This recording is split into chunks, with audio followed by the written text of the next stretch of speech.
오늘 본문의 말씀을 가지고 이 시간 좋은 편을 택하였으니 라는 제목으로 함께 말씀을 살펴보겠습니다.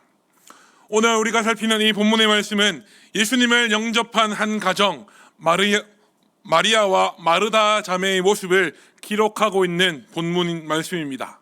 그런데 예수님을 자기 집으로 영접한 이후에 두 자매의 행동은 확연하게 차이 나게 되었다라고 오늘 본문 말씀은 기록하고 있는데요.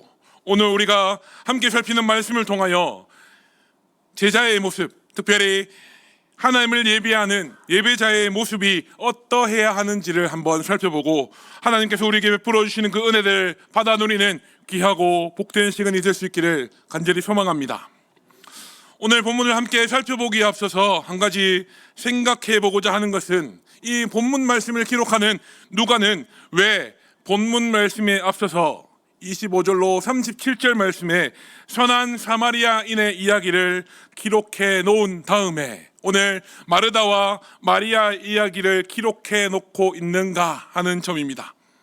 강도 만난 사람을 선대해 주었던 그 선한 사람 사마리아인의 이야기를 본문 앞에 기록해 놓은 다음에 오늘 본문의 말씀을 기록하는 이유는 무엇이겠습니까? 그것은 바로 예수님의 가르침, 그 가르침을 지키는 것, 듣고 순종하는 것이 더 중요하다라는 사실을 가르쳐 주기 위함이라는 겁니다.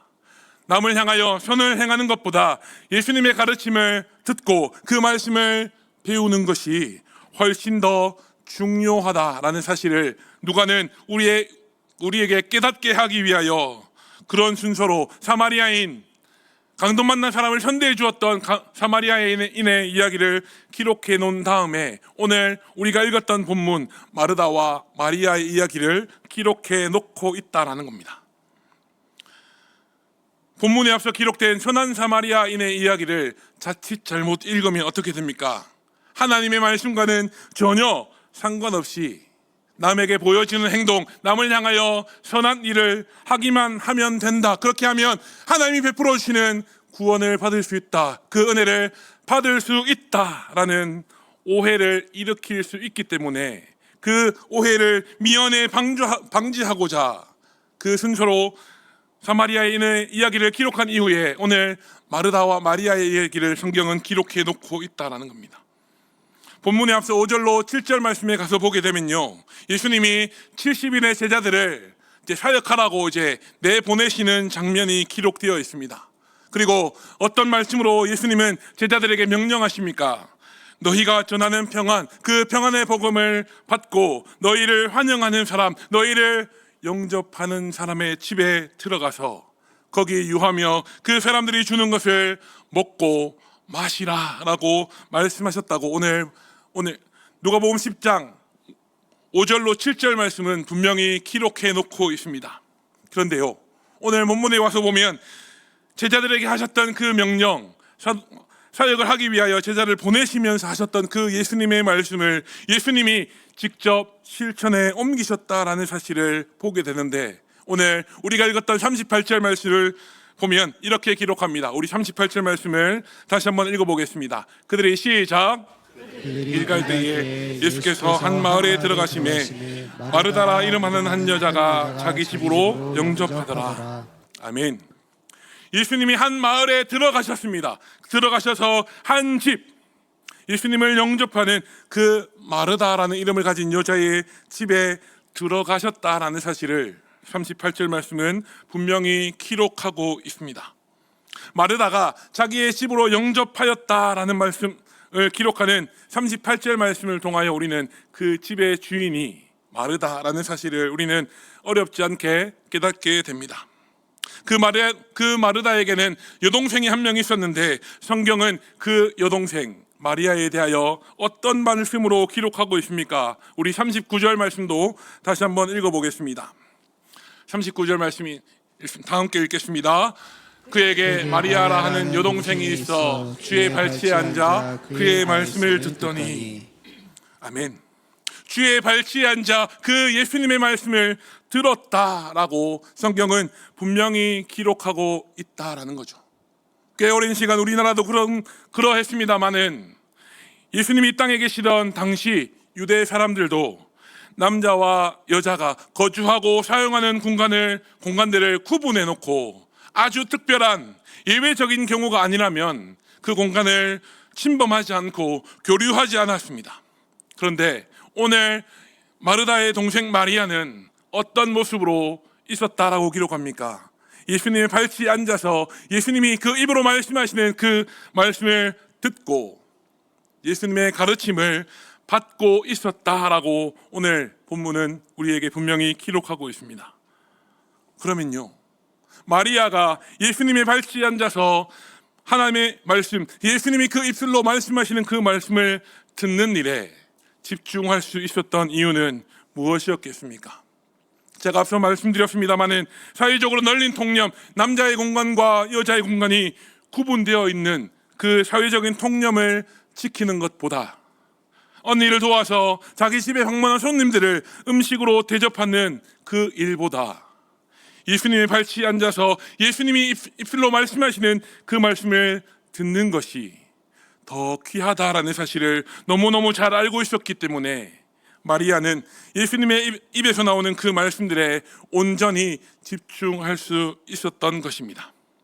그리고 이어지는 본문의 말씀들을 보게 되면 아주 대조적인 두 자매의 모습들을 기록해 놓고 있는데요. 먼저 마르다는 어떻게 하였다고 기록합니까? 마르다는 집에 들어온 손님들을 대접하느라 바쁘고 정신없는 모습이었다라고 성경은 말합니다. 또 그도 그럴 것이 예수님의 제자 한 무리가 갑자기 자기 집에 들이닥치니까 준비할 것도 많았을 것이고 마음의 여유도 이미 사라져 버린 지 오래였을 것입니다. 그런데 동생 마리아는 어떤 모습이었다고 성경은 말하고 있습니까? 마치 아무 일이 없다는 듯이 예수님의 발치에 앉아서 예수님의 입을 통해서 나오는 그 말씀을 집중해서 듣고 있었다라고 성경은 분명히 기록하고 있습니다. 사랑하는 여러분, 오늘 39절 말씀이 기록하는 그 마리아의 모습을 통해 우리는 무엇을 깨닫게 됩니까? 예수님의 발치에 앉아서 그 입술로 말씀하시는 그 예수님의 말씀을 듣는 것, 그 말씀을 귀담아 듣는 그것으로부터 제자의 삶이 시작되어진다라는 사실을 우리는 기억할 수 있기를 간절히 소망합니다. 그 사실을 너무너무 잘 알고 있었던 로마서 기자는 로마서 10장 17절 말씀에 믿음에 대하여 이렇게 기록해 놓고 있습니다. 로마서 10장 17절 말씀도 우리 함께 읽어보겠습니다. 그러므로 시작. 그러므로 믿음은 들음에서 나며 들음은 그리스도의 말씀으로 말미암았느니라. 아멘. 오늘 우리가 오전에 받았던 말씀도 마찬가지 아닙니까? 믿음의 시작은 말씀이 우리에게 임하는 것부터 시작한다고. 하나님이 쓰셨던 그 사람들을 바라보게 되면 하나님의 말씀이 누구에게 임하심에, 누구에게 여호와 하나님께서 말씀하시되 라는 말씀으로 시작되었다라는 사실을 우리는 오전 예배 가운데 말씀을 통하여 들었습니다. 로마서 10장 17절 말씀도 똑같은 맥락의 이야기를 하고 있는 것이죠.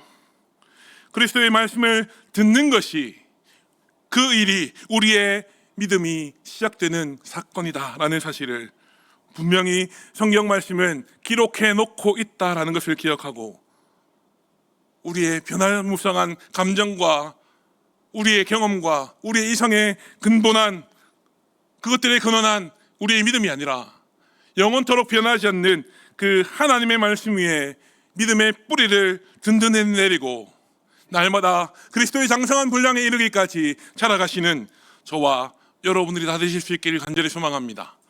우리의 감정과 경험과 이성은 얼마든지 흔들릴 수 있습니다.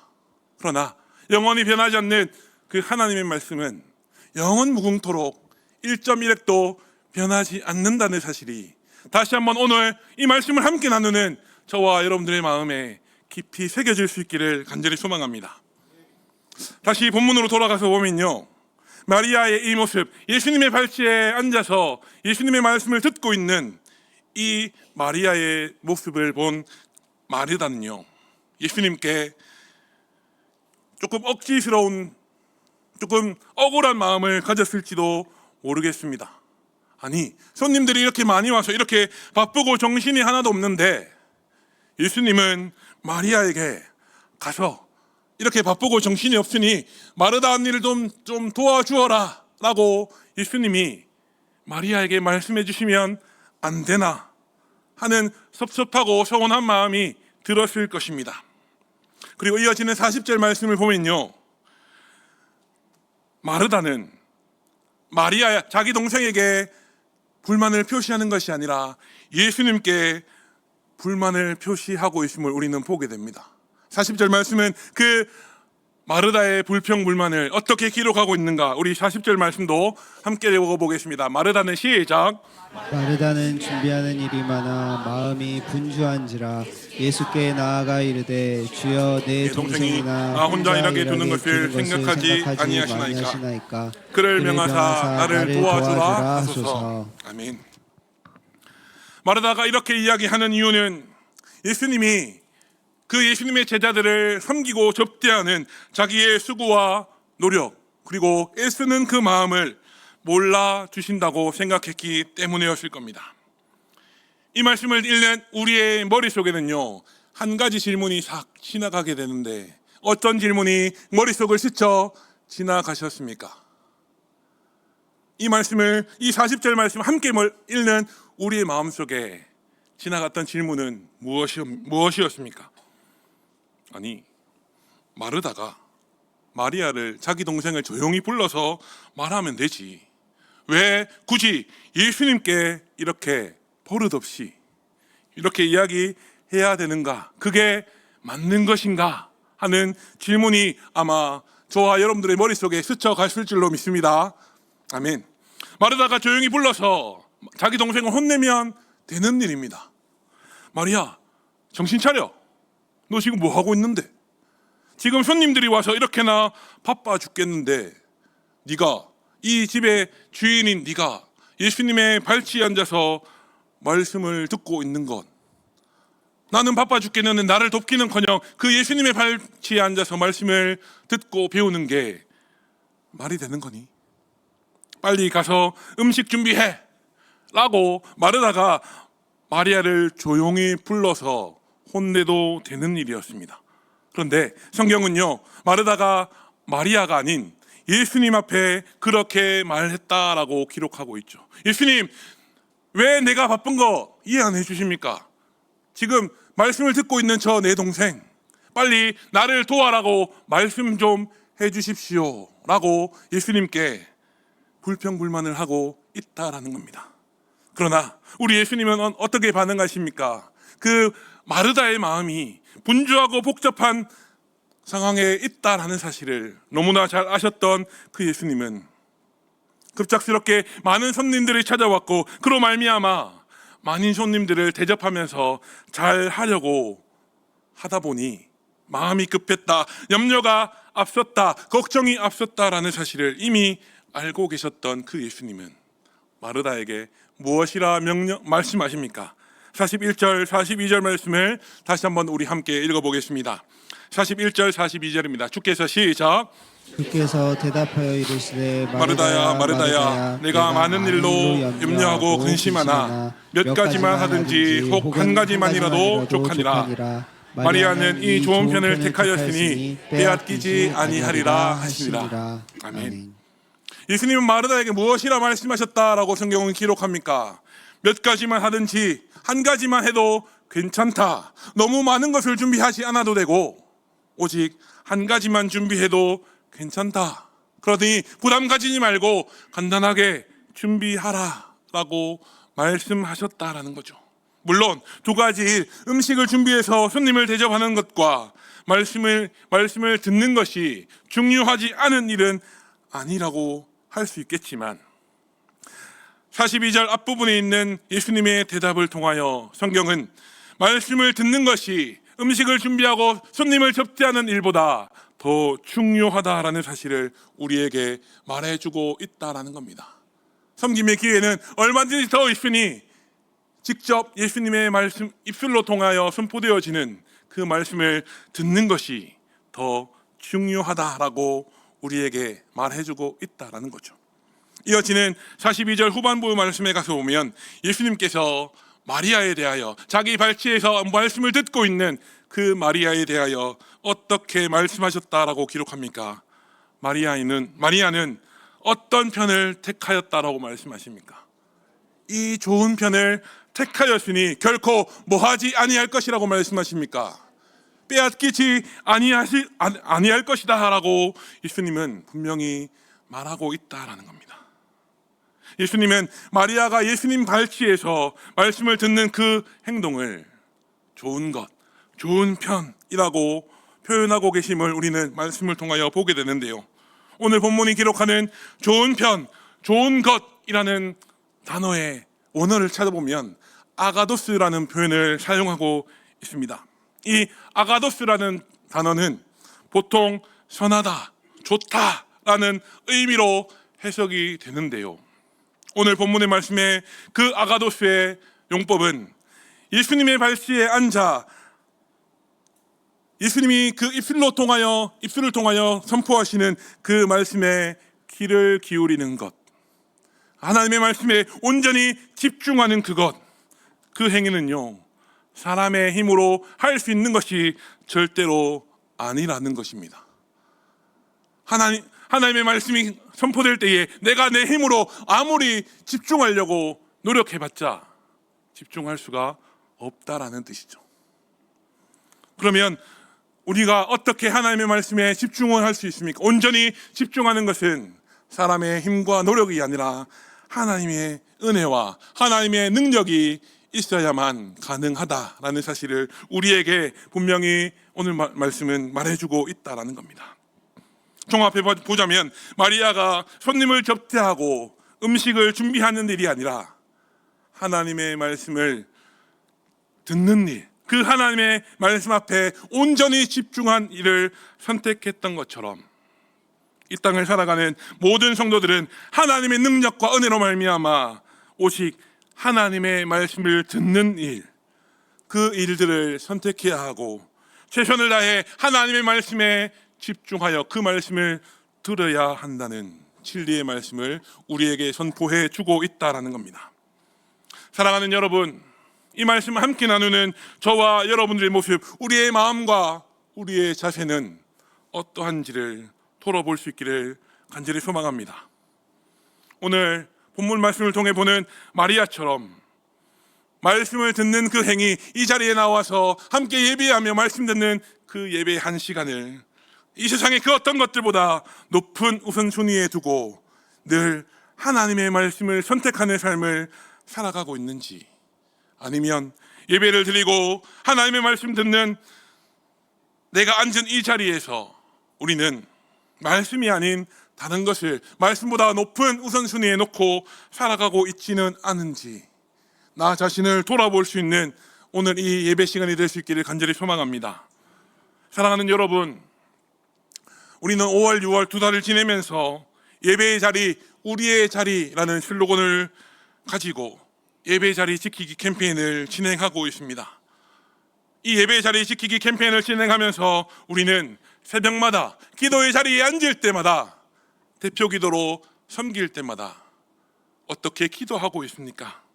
하나님, 우리 모든 성도들이 예배의 자리가 내 자리라는 사실을 깨닫고 예배 그 자리에 앉은 우리에게 부어주실 그 하나님의 은혜를 사모하며 예배의 자리로 나올 수 있도록 하나님 인도하여 주십시오.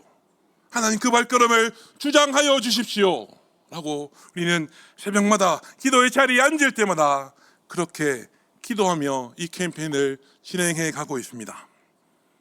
이 예배의 자리 지키기 캠페인이 진행되는 동안뿐만 아니라 우리가 일평생 드리는 그 모든 예배의 모든 순간순간들이 오늘 말씀을 통하여 보는 마리아의 모습처럼 하나님의 말씀이 아닌 다른 것들은 다 제쳐두고 온전히 우리에게 말씀하시는 그 하나님의 말씀, 하나님의 음성에만 집중하는 우리의 모습들이 될 수 있기를 우리 구주 예수님의 이름으로 축복합니다. 사실 하나님의 말씀에 온전히 집중한다라는 것이요, 그렇게 말처럼 쉬운 일은 아닙니다. 왜 그렇습니까? 우리는 귀로 하나님의 말씀을 듣는 것보다 우리의 눈으로 보는 것, 우리의 시야로 인식하는 것에 더 많은 영향을 받게 되기 때문이죠.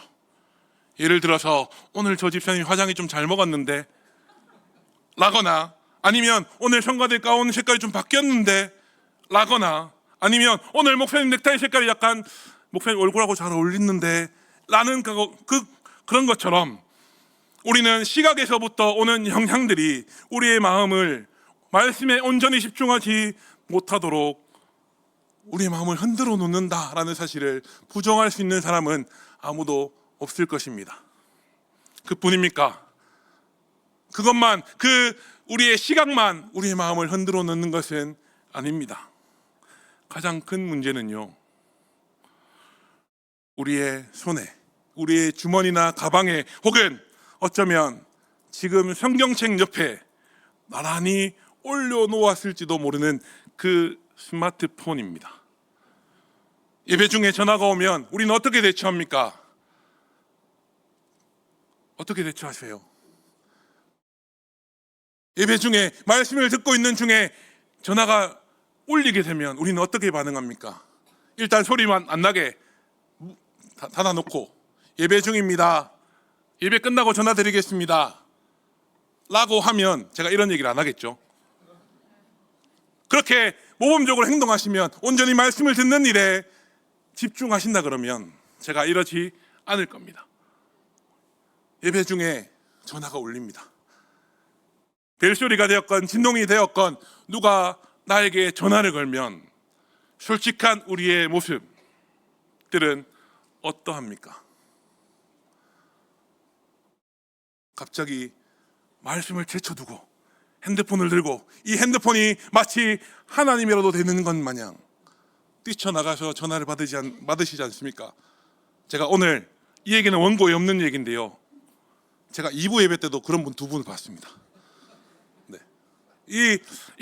그거 보면서 이 설교를 제가 해도 되나 라는 생각을 했지만, 온전히 하나님의 말씀에 집중하는 것이 더 중요하기 때문에 오늘 이렇게 말씀을 전하고 있습니다. 그것이 우리의 솔직한, 아주 적나라한 행동이다, 우리의 현실이라는 것을 우리는 부정할 수 없을 것입니다.